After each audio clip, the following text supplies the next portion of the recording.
Yo, what's up guys, it's Jake Lewis and we're back with another video, and today we're going to go over how I record vocals and how I get vocals to sound pretty good just coming straight in from the microphone. We're going to go over microphones, pop filters, distance from the mic, preamps, and how hot you should be recording your vocals, like how much headroom you should be leaving yourself, whether or not you should track with or without like effects like compression or EQ. So let's get right into it. For a quick example of the vocals that I record, we're going to use this song Like Damn by the artist No More Flowers. We recorded this like last week, so it's pretty recent work, and you can hear kind of what I do. So here's with all the, effects in mix.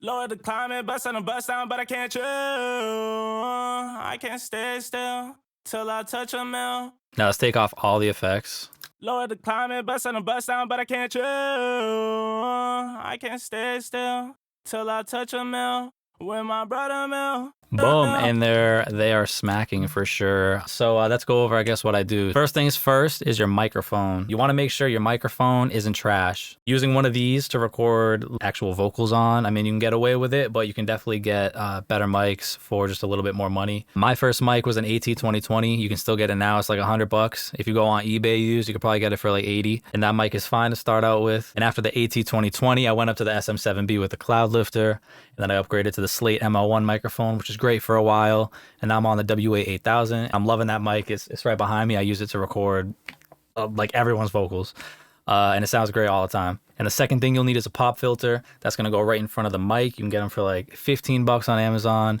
They stop all the plosives from hitting the capsule of the microphone, like all the p's that push out a lot of air. You don't want any of that air to be hitting the capsule of the microphone, because that will get into the recording and there's really no going back. It's a very distinct sound, it's very distorted, and it doesn't sound good. So definitely spend like the 10 to 15 bucks and get a pop filter. What I recommend is placing it like around this far away from the microphone. So the pop filter would be right here. And then from there, artists can record another, hand's length away. So then you're basically 2 hands lengths away from the microphone, which then gets us into the distance from the actual capsule. I recommend, boom, like right here. That should be pretty solid. Some people record further away, some a little closer. And honestly, it really depends on the sound you're going for. If you're recording really quiet vocals and they're really intimate and you really want to capture the low end of someone's voice for a specific part, record very close. You'll get all of the details of the microphone or of the voice. If you want something a little more bright, and like maybe you're being very loud, you're like belting vocals or you're singing really loud, you want to be like a lot further away from the mic. Proximity effect is a real thing. Look up proximity effect if you don't know what it is. Essentially, the closer you are to like a microphone, like the lower frequencies will get captured a lot more. They'll be more emphasized. And then it's the opposite. The further away you get, you lose that low end. Everything's very bright, and then you capture more of the room sound. So it really depends what you're going for. Look into the proximity effect. All right, now that we've got the microphone, your distance from the microphone, and the pop filter all situated, what happens is the signal is sent from the microphone into a preamp. It stands for preamplification. And this is where you get most of the color of your recording, and most interfaces come with at least one built-in preamp. So that's really good. And the preamps in most interfaces are at least decent. And you can use outboard preamps. Here I have the Warm Audio WA73 EQ, and this preamp sounds fantastic. I really get a nice shape, color, tone, and I can also EQ it going straight into the inputs on my Orion, and it sounds great. What I used for a while was the Apollo Twin. I still have it over here to run a lot of my UAD plugins. I used that for a while with the built-in preamps, and they also have their unison technology, which is like pretty great. So I used like the 610A and B that came with the purchase of the Apollo Twin, and that was great. So if you have an Apollo Twin or you're thinking about getting one, it's awesome for that, and especially tracking live with like compression or any EQ or effects. There's no latency, so I definitely recommend the Apollo Twin if you're upgrading to like your first serious interface. Now the next thing is your headroom. Like how loud should you be recording on the input? And I'm not talking like the projection of your voice. I mean the input gain on your preamp. How loud should you be going? So my rule of thumb is at the loudest part of the vocal, it should be peaking at like -5 dB. That -5 headroom is enough. It's all digital, so as long as you have at least a couple dB of headroom, you're good. And as long as on the input stage, of your preamp you're not clipping, you should be good. That's a little bit different for hardware. For hardware preamps, you can really drive it, get close to clipping and get like a certain sound, but like since it's analog, it has like a nice feel to it, whereas digitally you don't really get that. Like once you're clipping or you're close to clipping, it has a very distinct sound, and it's not very pleasing compared to outboard gear. So that's the one advantage of outboard gear. I'm not talking about outboard gear, Jake. Why are you going on about outboard gear? So with all of those things together, you have a okay microphone, you got a pop filter, your distance from the mic is appropriate for whatever kind of song you're recording, your preamp isn't clipping on the way in, and you're leaving yourself at least negative 5 dB of headroom. You should have a pretty nice recording that you can really shape any way you want. The last thing though, and it's very, very, very, very, very important, is your acoustics in the space that you're recording in. So let's say you're recording really close to the mic and you're kind of like this. Your preamp doesn't really have to be as loud, so it's not going to capture as much of like the ambience of the room or whatever. So you can kind of get away with having a poorly treated room. Once you start getting further away from the mic and you can really hear the room like that,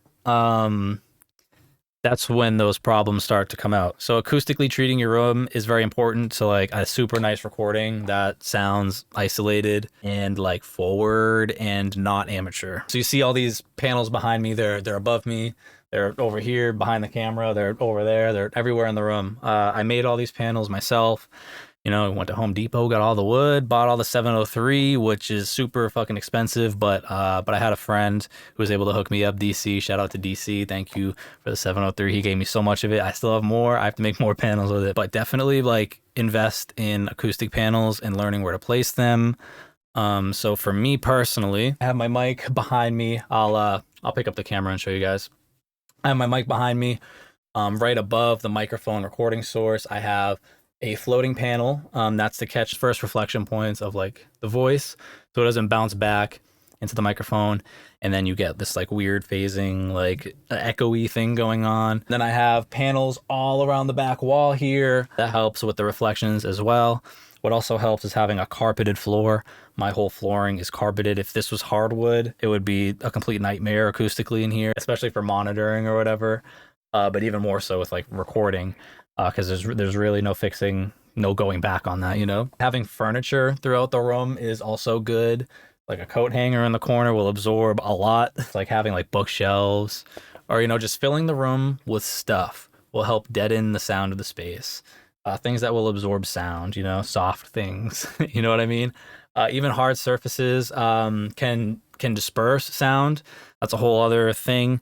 You can get these like wooden diffusers that have like all these different, you know, shapes or like heights of squares, and that'll help like disperse all of the sounds for someone that's like, you know, on a budget and, you know, you just started recording. Obviously you're not trying to dump a bunch of money into like acoustically treating your room with panels and stuff because they are expensive. A way I used to do it was recording in a closet. I know you've all seen it before. Just put up like a bunch of blankets, like hang some coats or whatever, get behind a coat rack, like, you know what I'm saying? Get creative with it. Another thing that does kind of help are those acoustic shields that go around the mic. Those help with your vocal reflections that go like behind the mic, hit off a wall, come back, and then bounce right back into the mic. You know what I mean? Like me talking into this mic right now, maybe I have sound waves that are going here, bouncing off the monitor, coming back here, bouncing off the wall back there, and then right back into the mic, and then we're getting a whole bunch of, you know, echo. If I had one of those acoustic shields around the mic, that would at least dampen the sound a little bit, you know what I mean? So it sound a little bit more isolated. And as far as where to place your microphone within your room,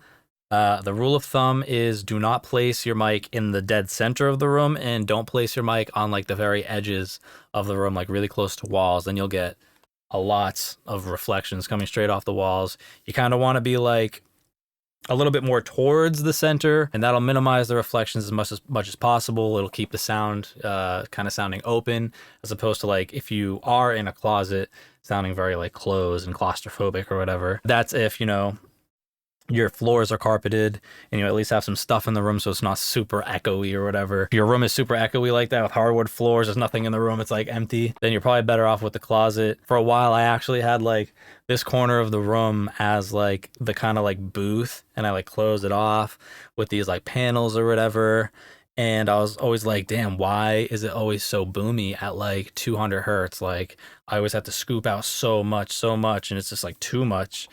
And it wasn't until I just took those panels down and I just left the mic kind of open to the room where I was like, oh, it was coming from that, like, it's literally just a claustrophobic sound. Like it just sounds so like muddy and low.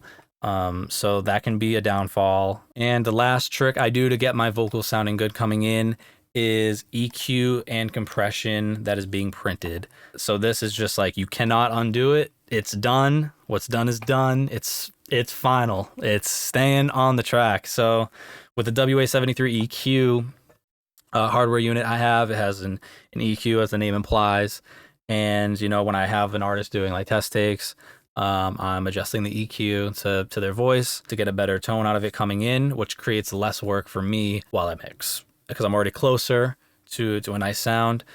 And also, I have the Orion. If you have the Apollo Twin, you have the same stuff, but you can track live with their DSP compressors and EQs or whatever, which comes in handy for sure. And a lot of them sound really good. For the Orion specifically, I use their 670 model a lot, and I use their Tube 76, which sounds actually fucking amazing. It's my new favorite like digital DSP compressor going in right now. I record like 70% of vocals with that thing. It's just so rich. It sounds so good.